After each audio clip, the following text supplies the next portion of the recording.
IPL giveaway வேற போயிட்டு இருக்கு நம்ம சேனல்ல. ஆமா. ஐபிஎல்ல பிளே ஆஃப்ஸ்க்கு போற அந்த 4 டீம் யாரு இந்த வருஷத்துல? அத கரெக்ட்டா கமெண்ட் பண்ணீங்கன்னா, அவங்களுக்கு வந்து கிரிக்கெட் பேட் கிவ்அவே வருது. இந்த வீடியோக்கு கூட கமெண்ட் பண்ணுங்க. வீடியோ பார்க்குறீங்கன்னா மறக்காம லைக் அண்ட் சப்ஸ்கிரைப் மறக்காம பண்ணுங்க. பங்களாதேஷ்ல மேட்ச் நடக்குது. இத்தனைக்கு சண்டேல தான் மேட்ச் நடக்குது. அவங்க ஊரு கிரவுண்ட்.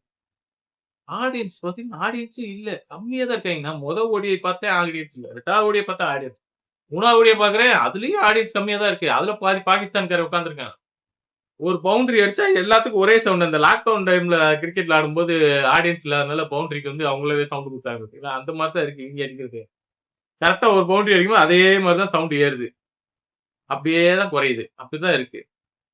அவ்வளவுதான் போல இருக்கு பங்களாதேஷ் போன்ல. ஆடியன்ஸ் எல்லாம் போயிட்டாங்க போல இருக்கு. முன்னாடிலாம் ஸ்ரீலங்கால டூர் நடந்தாலும் பங்களாதேஷ்க்கு ஆடியன்ஸ் அவ்வளோ வருவாய்ங்க.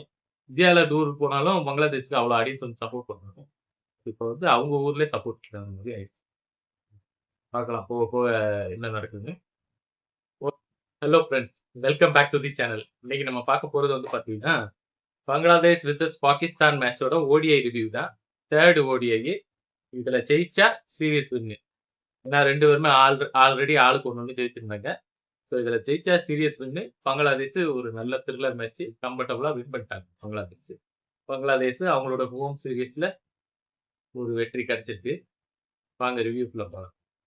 ஃபர்ஸ்ட் வந்து பாத்தீங்கன்னா, பாகிஸ்தான் வந்து பாத்தீங்கன்னா, டாஸ் வின் பண்ணிட்டு பவுலிங் எடுத்தது தான் அவங்க பண்ண பெரிய தப்பு.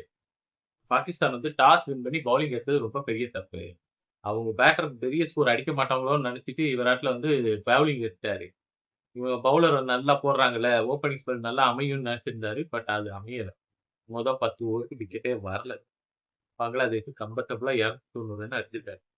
சரி 264 ரன் தான் அடிச்சாங்க பங்களாதேஷ். நம்ம ஆளுங்க போட்டு குடுத்த 26 ரன் எக்ஸ்ட்ராஸ் வேற. சரியா? 290 ரன் பங்களாதேஷ் போட்டாங்க டோட்டலு.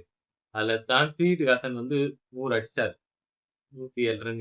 அவர் வந்து நல்லா பவர் பிளேல ஆடுறத பார்த்துட்டு எல்லா பிளேயருமே வந்து கேமியோ ஆடாம இருக்காங்க. சாயிப்பா இருக்கட்டும், லுத்தன் டாஸா இருக்கட்டும், அல்விடியோ இருக்கட்டும், எல்லாருமே 30 பிளஸ் 40 பிளஸ்ன்னு கேமியோ ஆடி டீம் டோட்டலா 290க்கு 5 விக்கெட் கொண்டு போய் விட்டாங்க. அடுத்தடுத்து விக்கெட் விழாம பக்காவா ஒரு ப்ராப்பரான கிரிக்கெட்டிங் ஆடி 290. பெரிய 300க்கு மேல எதிர்பார்க்காம ஒரு ஒரு நல்ல டோட்டல போடுவோம்னு நினைச்சு ஆடுனனாலயே என்னமோ 290 அடிச்சிட்டாங்க. அதுல ஹாரி ப்ரூக் ஒரு 3 விக்கெட், அப்ரெடியும் அபாரரும் ஆளுக்கு ஒரு விக்கெட் எடுத்தாங்க. பவுலிங் வந்து பெரிய லெவல்ல அமையல. சரியா? சரி பவுலிங் தான் அமையல. சரி பேட்டிங்லயாவது ஏதாவது அமையும்னு தான் பார்த்தாரு. எதிர்பார்த்தாங்க.